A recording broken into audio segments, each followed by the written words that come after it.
Hey, I'm Ben from Bike Tires Direct. And I'm Bertrand.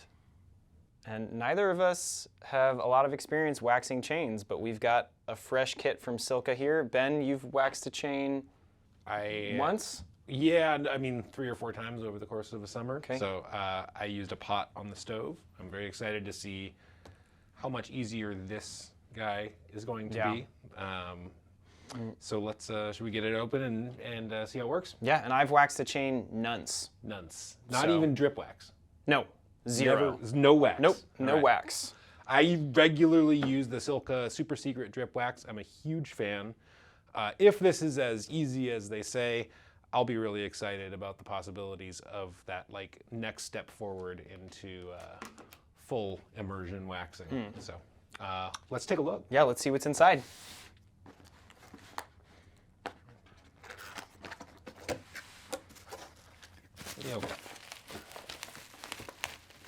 Apologies to you unboxing nerds. We're not very good at this. All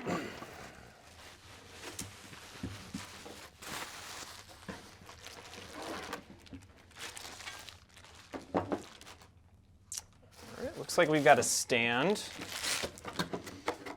Parts of a stand. And a little lid. Great. Thank you. Instructions. Won't need those. And yeah, the attachments should be pretty straightforward putting this together. Looks like it just screws in. Little bags. Little bags there. Pop the screws out. Little bag. Okay. Handy screwdriver. Actually, I'm gonna.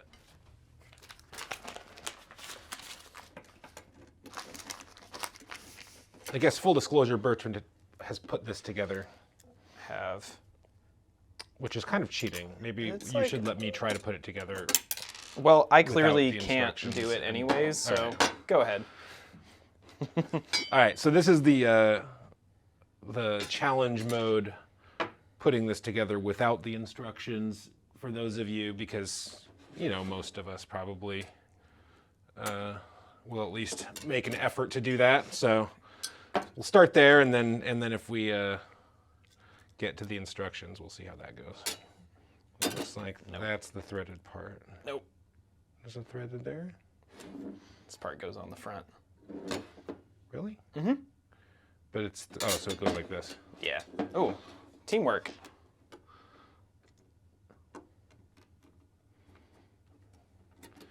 It pains me not to grease these. Yeah, and then this sits. Oh, I see. It's got internal routing. All the rage these days. It is definitely saving you like 6 or 7 watts aerodynamically. Hey, that's pretty sturdy. Yeah. And then this piece, well, do you want me to give it away because I have already put it together to take a photo, or do you want to try? I mean, let's, should I plug this guy in? Yeah. Okay. Give it some juice. Oh. This is threaded, so you will thread this and put it on there, but we're going to leave it unthreaded for now because we have to put a chain on it. Okay. Or at least that's what I think.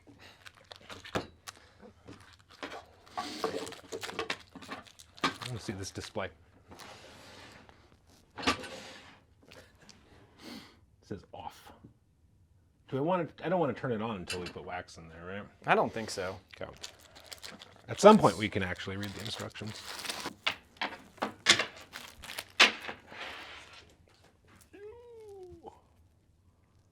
So I'm assuming we want to get like. There's probably a knack to this. But I'm just gonna.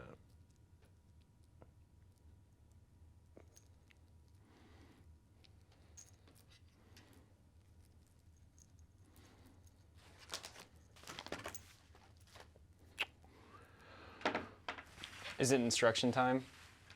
No, not yet. Okay. Wow, looks just like in the product photo. Nice one, Ben. I did get a little extra Okay, so there's our chain.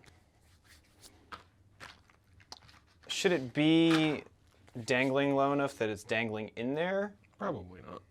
I feel like it's probably got to drip off, right? Is that the idea of the hanger? Yeah. So maybe that's the knack. I wonder if the instructions said anything about that. It'll tell you the length that you want to go for probably, which I bet it tells you like 6 inches, maybe 5. Or maybe it does it in millimeters. It just says compact enough in arrangement to fit the chain into the pot when lowered.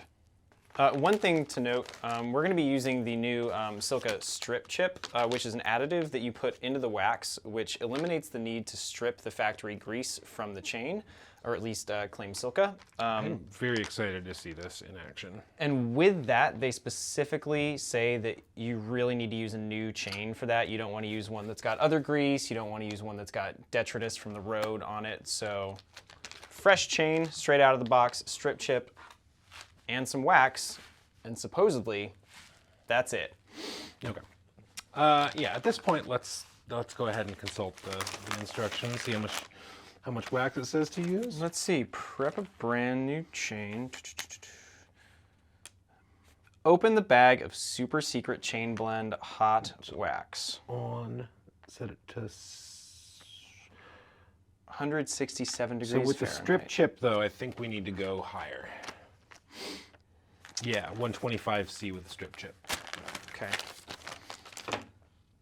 So we're gonna go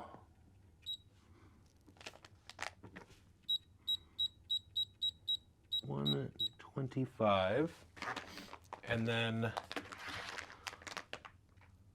Break off one strip chip piece the surface of the wax as it is melting. as it is melting. How much? Does it say how much wax we should put in there the first time? Let's check. Pour the wax pellets in to fill up until 20 millimeters remain between the wax and the top of the pot. Like that? Can even get a ruler if we wanted to. Like that? It's a little more than that. Like that? Yeah. All right, so we'll get this chain out of the way. We're gonna fill this to within.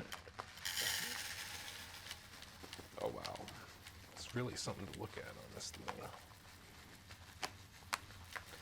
Yeah, why does wax have to look so pretty? Or is that just, I mean, the additives make it shine, right?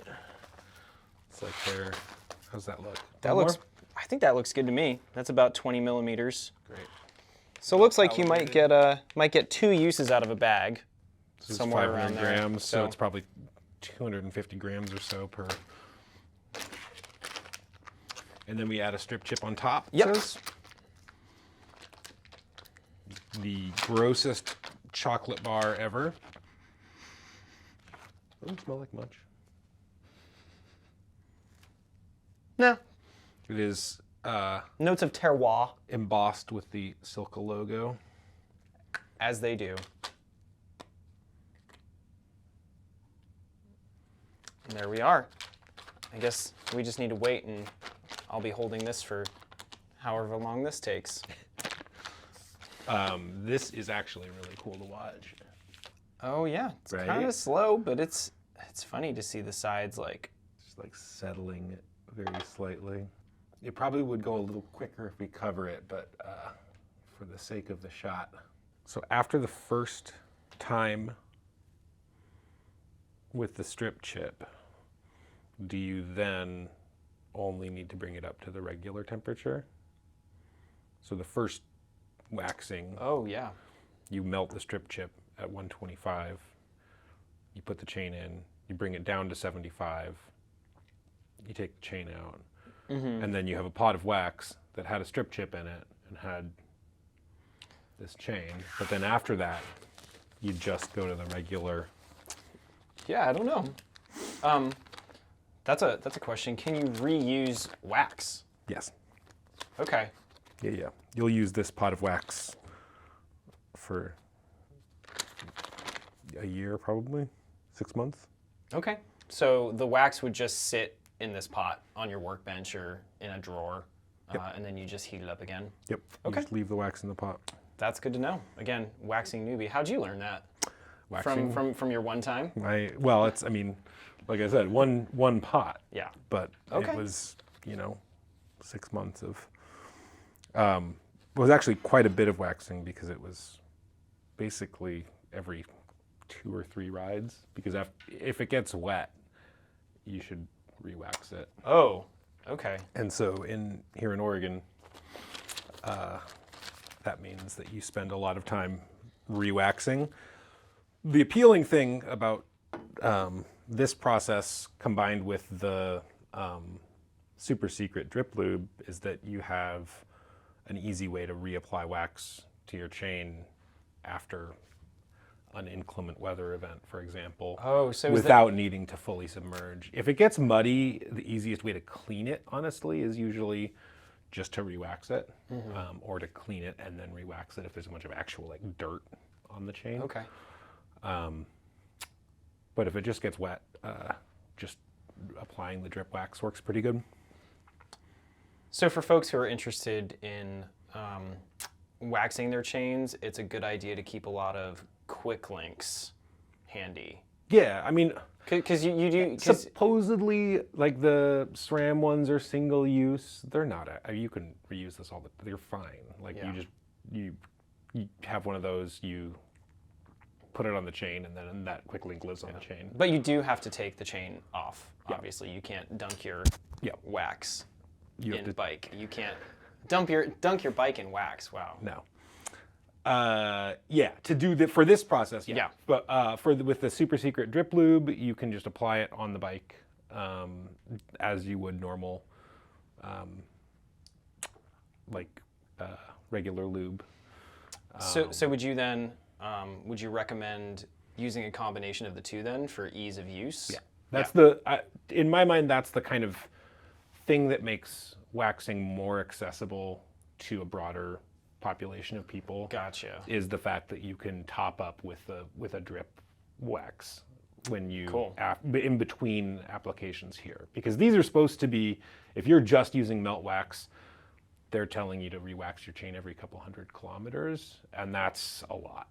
That's That's more than once a week. And the traditional way is to have 2 chains. You have one on the bike and then one that has been freshly waxed, and then you trade the chains and wax the other one, and it's a whole thing, right? Okay. Or you have a race chain that you put on just for the race, and then a training chain, or 2 training chains and a race chain. I mean, there's all these systems that just being able to apply the drip wax over the melt wax kind of helps make a lot easier, I think. Nice.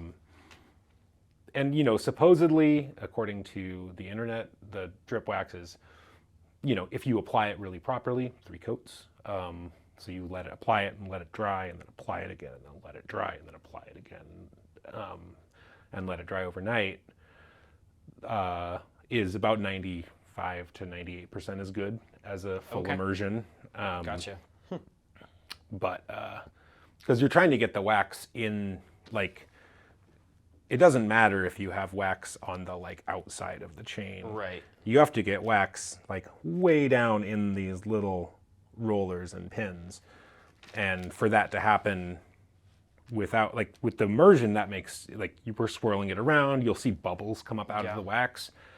And so you can tell that you're really getting the wax down in there where it's needed. With the drip, you're kind of just spraying and praying, as they say. It's getting there. I think the additive is going to take longer to melt, probably, actually. So it might take a little while longer. I might give it a poke even. Is that okay? Yeah.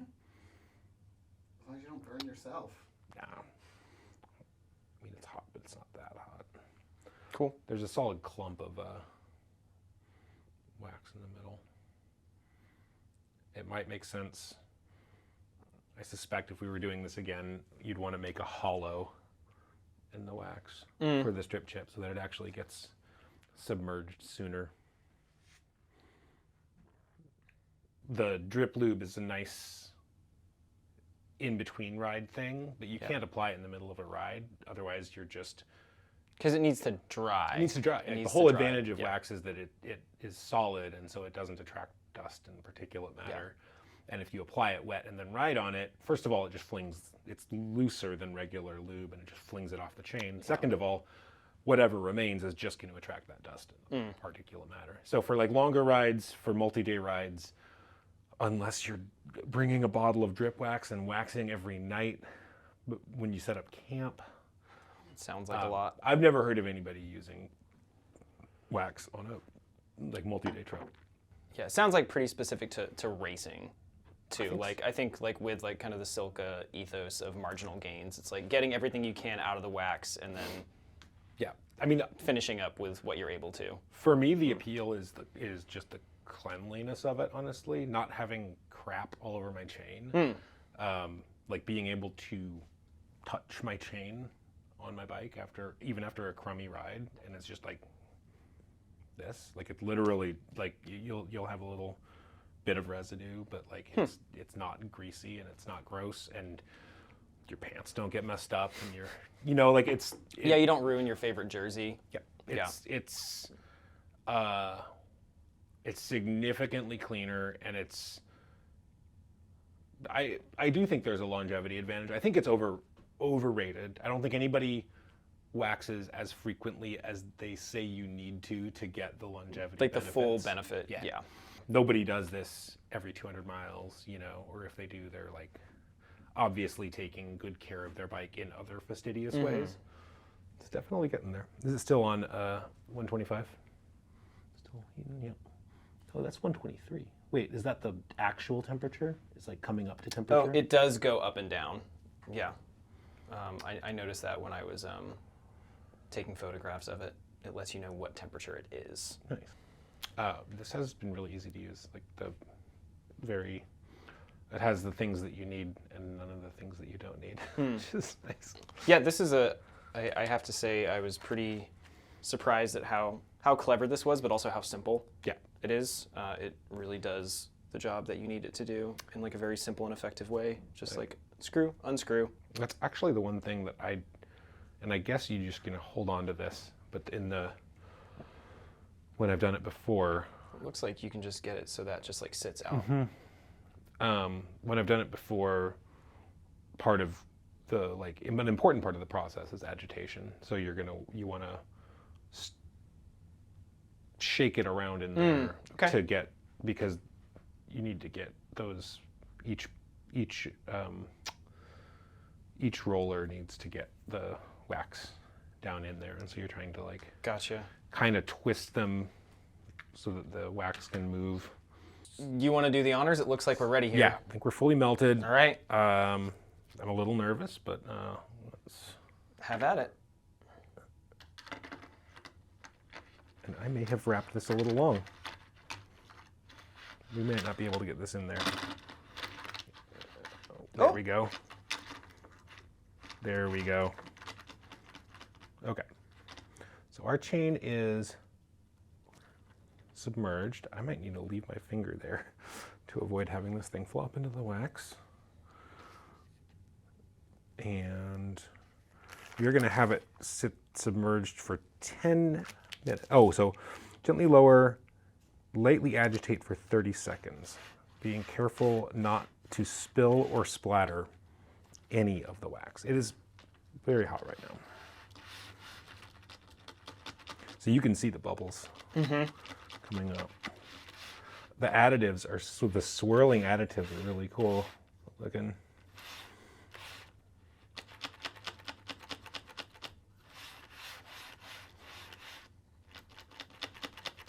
This is surprisingly satisfying. It's about your 30 seconds there too. Do you want to agitate it a little? Yeah, I'll Give get it a in little. there. I'll give it a shot. All right. And I'm not seeing any more bubbles, so I think you're right that we're probably good. So I think we want to rig something up to hold this thing out of the wax. So we do need yeah? Yep. Okay, and then just, there you go.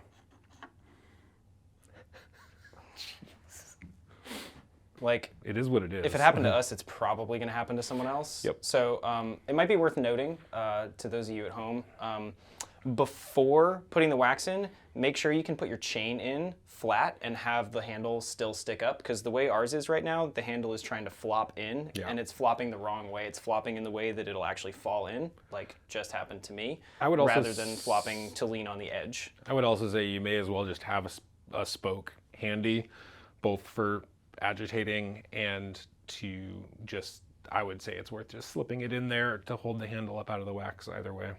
So we have 10 minutes here, then we agitate 30 seconds more and lower the temperature to 75.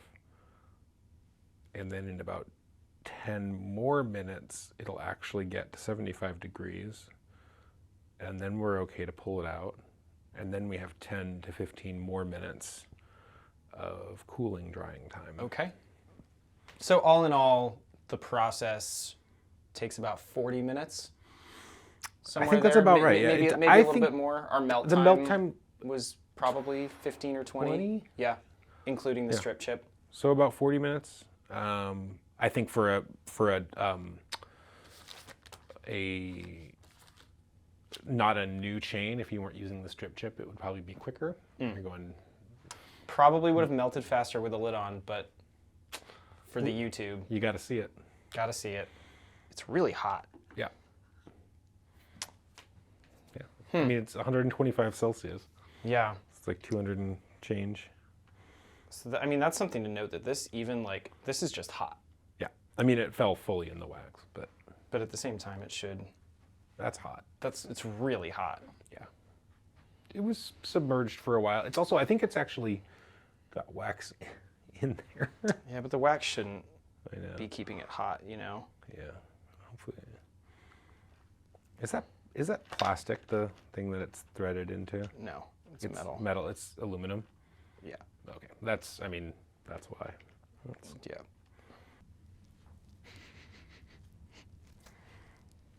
Doesn't smell like anything. Are there any notes in there about, like, how to deal with that? Like the fact that this, like, kind of needs to sit, like, in. Carefully lower the chain into the molten wax. Do not see, there is something about it, Bertrand. You should have read the instructions. Just don't submerge it. Do not submerge the entire chain coupler. Yeah. That's where we Yeah. allow a portion to remain above the surface of the wax to allow for easier chain retrieval. All right. We gotta agitate it and lower the temperature. We have to agitate it and lower the temperature. We have 10 more minutes. 10 more minutes, yeah. Okay. Here, I can hold this.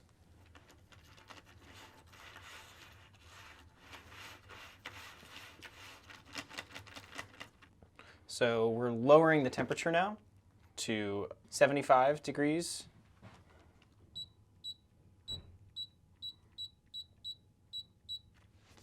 It says it'll take about 10 more minutes to come down. So waiting for another 10 or so minutes till the temperature actually drops. Kind of do this. We'll see how no mess it truly is. We're there. We're there? All At right. 75 degrees, and that was about 15 minutes. Okay. It's not too drippy and All right. pretty straightforward. Yeah, it's doing exactly as advertised. I don't think we got any drips on the table. Nope. Nice work, Bertrand. Yeah, it was nice and clean. All right, so we'll turn this off now. Yep. And And then 10 or 15 minutes, this will be dry, and come back and check it you out. can check it out.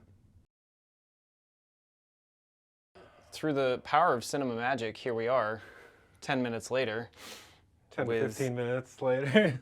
a dry chain. Yeah, that looks really good. Shall we take it off and see what it looks like? Yeah, you can have the honors. The wax in the actual melter looks like it's starting to solidify, which is, I think, what you're going for. As you can see, it's become a bit stiff. And Ben, you said that you can reuse this wax, so you could just leave this in here, correct? And you just set that somewhere where it can cool, and then that'll be ready for the next time you Ready want to for the wax next your chain. application. Okay. So the next step, theoretically, and we may as well demonstrate this, is going to be to remove your chain. And it's fairly cool, so if you've let it hang out for the recommended time, it should be fine. It is a little tricky to unthread when it's all crispy, but okay. There, I can take that. Thank you. So now you've got a crispy chain, and before you can put it on your bike, you're going to want to break. I mean, you're not going to break, but you're going to loosen each link basically, and this is going to generate a lot of flaky particulate matter. So you want to do it over something that can catch all that detritus. And so just also, if you are just going to store this chain for later use, you can always bag it up as its crispy little self. But if you're putting it on a bike, you want to loosen those links on up. And you don't want to wax the quick link. Is that correct? Did we read that in the instructions? You don't need to. It makes it much more of a pain to install because it it relies on a very snug little interference fit. Pretty tight, tight fitting. It's getting pretty good here. And this is going to feel, if you're new to waxing, the first time you install a freshly waxed chain, you're going to think that it is garbage and you have been fooled and lied to. It takes 20 minutes or so of riding for a freshly waxed chain to kind of break in and become pliable and kind of do the thing that it's supposed to do. So what'll you experience in that 20-minute Feels real slow. time? It feels slow. Yeah, worse than factory grease. A lot of resistance. Yep. Yeah. Okay. From here, the best way to loosen this up is just to install it on your bike. Should be fine to get on there this way and ride. And in 10 or 20 minutes, it'll start to feel really wonderful. So that chain is just ready to go. Okay. Great. Well, thanks for joining us for this exploratory waxing procedure featuring the new chain waxing system from Silca and also the strip chip additive. This is my first time. I'm eager to see how it performs on the bike. Appreciate you tagging along. We'll see you out there on the road. Again, I'm Bertrand. I'm Ben. And yeah, we're with Bike Tires Direct. Adios.